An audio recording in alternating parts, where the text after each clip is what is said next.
Israel की सड़कों पर तबाही का मंजर। अचानक बसों में हुए सिलसिलेवार बम धमाकों ने पूरे देश को हिलाकर रख दिया है। सड़कों पर लोग अपने रोजमर्रा के काम पर जा रहे थे तो कुछ किसी बस स्टॉप पर खड़े हुए थे और अचानक एक तेज धमाका इन लोगों की पूरी दुनिया ही हिला देता है। महज कुछ सेकंड में पूरे शहर का नजारा ही बदल जाता है। धुएं के बादल, चीखते लोग और हर तरफ बिखरा हुआ मलबा। बस और ट्रेन सेवाएं, सब कुछ ठप हो जाता है। आखिर कौन था इस भयानक हमले के पीछे और कैसे हुआ इतना बड़ा हमला? आइए जानते हैं पूरा मामला आज के इस वीडियो में। तारीख थी 21 फरवरी, सुबह का समय था कि अचानक ही इजराइल एक बार फिर से बम धमाकों से दहल उठा। तेल अवीव शहर में 3 बसों में एक के बाद एक जोरदार धमाके हुए। ये हमले उस समय किए गए जब लोग अपने रोजमर्रा के काम के लिए घरों से बाहर निकल रहे थे और बस स्टॉप पर बसों का इंतजार कर रहे थे। पहला धमाका यरूशलेम के मुख्य बस टर्मिनल के पास सुबह 7:05 पर हुआ। ये जगह हमेशा यात्रियों से भरी हुई रहती है क्योंकि इसी समय लोग अपने ऑफिस और बच्चे स्कूल जाने के लिए घरों से निकलते हैं। ये धमाका इतना जोरदार था कि बस स्टॉप के चारों तरफ कांच के टुकड़े और मलबा फैल गया। इतना इस धमाके से लोग संभल पाते, कुछ ही देर में दूसरा धमाका यरूशलेम के रामे जंक्शन के पास दूसरे बस स्टॉप पर हुआ। लोगों के बीच में चीख पुकारें मच गई। जिसने देखा उसके दिल में घबराहट बैठ गई। इन धमाकों में एक किशोर की मौत की भी सूचना है और 55 से ज्यादा लोग घायल हो चुके हैं और कई लोगों की हालत भी गंभीर बताई जा रही है। साथ ही इस हमले के बाद जांच पड़ताल भी शुरू कर दी गई है। फिलहाल इजरायली पुलिस इसे संदिग्ध हमला मान रही है।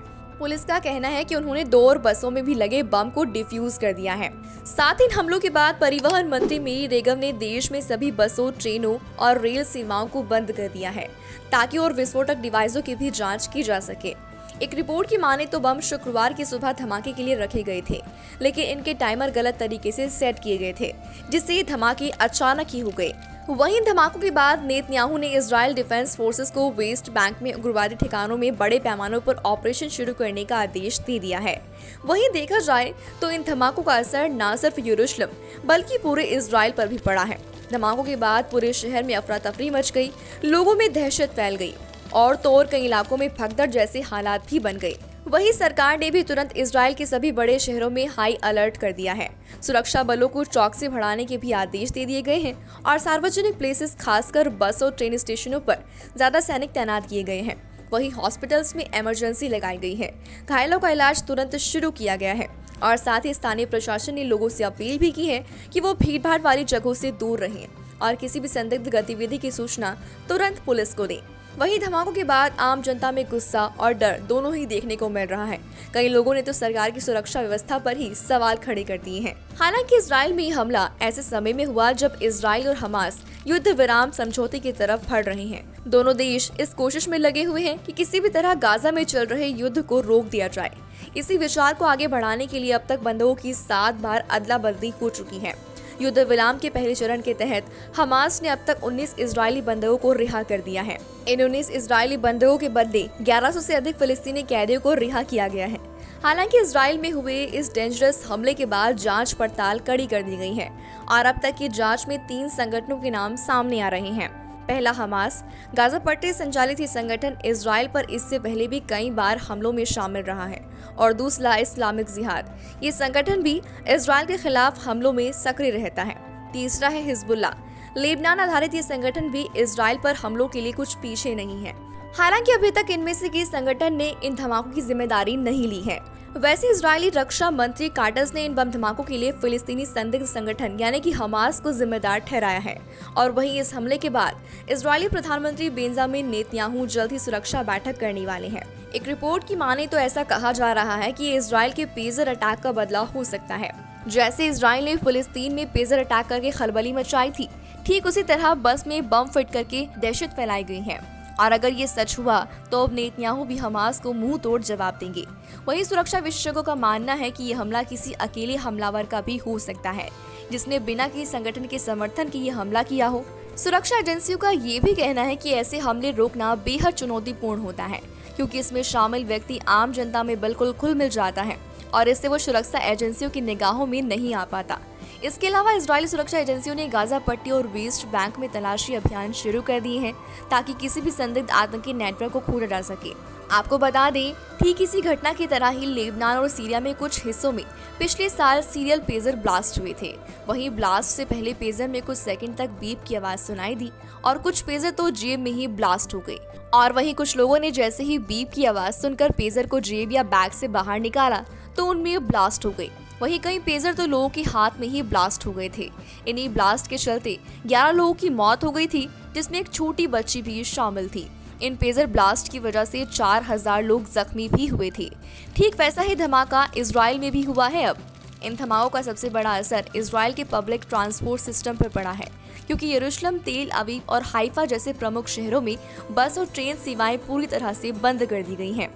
वहीं इससे हजारों लोग फंस भी गए हैं और इससे कई घंटों तक घर लौटने का रास्ता नहीं मिल रहा है। वहीं ट्रांसपोर्ट अथॉरिटी का बयान भी सामने आया, जिसमें उन्होंने कहा कि हमने सभी यात्रियों की सुरक्षा को ध्यान में रखते हुए पब्लिक ट्रांसपोर्ट बंद कर दिया है। जब तक हमारी सुरक्षा जांच नहीं हो जाती, तब तक बस और ट्रेन सेवाएं बंद रहेंगी। वैसे इस बंदी का असर जरूरी सेवाओं पर भी पड़ सकता है। मरीजों को अस्पताल तक पहुंचने में दिक्कतें भी सामने आई और जरूरी सामानों की आपूर्ति में भी बाधा हो रही है। ट्रांसपोर्ट सेवाओं के बंद होने से कई इलाकों में टैक्सी और राइड शेयरिंग सेवाओं की भारी मांग बढ़ गई है, जिससे इनकी कीमतों में भी भारी इजाफा हुआ है। हालांकि कुछ घंटों के बाद सरकार ने जरूरी मार्गों पर सीमित बस सेवाएं शुरू करने की अनुमति दे दी है, लेकिन सुरक्षा जांचों के चलते सभी रूट्स पर ट्रांसपोर्ट को अभी पूरी तरह से बहाल नहीं किया जाएगा। वहीं धमाकों के तुरंत बाद इजरायली प्रधानमंत्री ने देश को संबोधित किया और उन्होंने इस हमले को कायरता की निशानी बताया और साथ ही दोषियों को कड़ी सजा देने की भी बात कही और कहा कि हम आतंकवाद के आगे नहीं झुकेंगे। हम अपने नागरिकों की सुरक्षा के लिए हर संभव कदम उठाएंगे। वहीं इजरायली सेना को भी हमले के पीछे जिम्मेदार लोगों को खोजने और उन्हें पकड़ने के लिए पूरी छूट दी गई है। सुरक्षा बलों ने रातों रात संदिग्ध इलाकों में छापेमारी शुरू कर दी। वहीं अमेरिका ने भी हमले की निंदा करते हुए इजराइल को हर संभव मदद करने का आश्वासन दिया है और संयुक्त राष्ट्र महासचिव ने भी शांति बनाए रखने की अपील की है और सभी पक्षों को संयम बरतने के लिए भी कहा है। वहीं भारत ने भी इन हमलों की निंदा करते हुए कहा कि भारत इजराइल के साथ खड़ा है और साथ ही फ्रांस, जर्मनी, ब्रिटेन जैसे देशों ने भी इस हमले की आलोचना की और साथ ही वैश्विक एकता की भी बात कही है। इस घटना के बाद ड्रोन सर्विलांस और सीसीटीवी कैमरों के जरिए भीड़भाड़ वाले इलाकों पर निगरानी रखी जा रही है। सरकार ने भविष्य में ऐसे हमलों को रोकने के लिए नई रणनीतियों पर काम करना भी शुरू कर दिया है। इसमें शामिल है जैसे इंटेलिजेंस नेटवर्क को और मजबूत बनाना, फेस रिकग्निशन सिस्टम लगाना और साथ ही सार्वजनिक स्थानों पर मेटल डिटेक्टर और बॉम्ब डिटेक्शन यूनिट की संख्या बढ़ाना। वहीं इसके अलावा सरकार ने आम जनता से भी सतर्क रहने और किसी भी संदिग्ध गतिविधि की जानकारी तुरंत पुलिस को देने की अपील की है, क्योंकि इजराइल का मानना है कि आतंकवाद के खिलाफ लड़ाई सिर्फ सरकार या सेना की जिम्मेदारी नहीं है, बल्कि इसके लिए पूरे समाज को एकजुट होकर सतर्क रहना होगा। फिलहाल इजराइल में हुए इन भीषण धमाकों से एक बार फिर से इजराइल और हमास के समझौते पर सवाल खड़े हो गए हैं। अब फिर से सवाल उठ गया है कि क्या इन सब के चलते समझौता हो पाएगा? क्या इन देशों में आम लोग वाकई सुरक्षित हैं? आखिर ये घटनाएं कब रुकेंगी? क्या हम आने वाले समय में ऐसे हमलों को रोक पाएंगे या फिर ये सिलसिला ऐसे ही चलता रहेगा? सवाल कई हैं, लेकिन जवाब शायद अभी भी खोया हुआ है। आपकी इस पर क्या राय है, हमें कमेंट बॉक्स में बताएं। हम फिर मिलेंगे आपसे एक ऐसी ही नई वीडियो के साथ। शुक्रिया।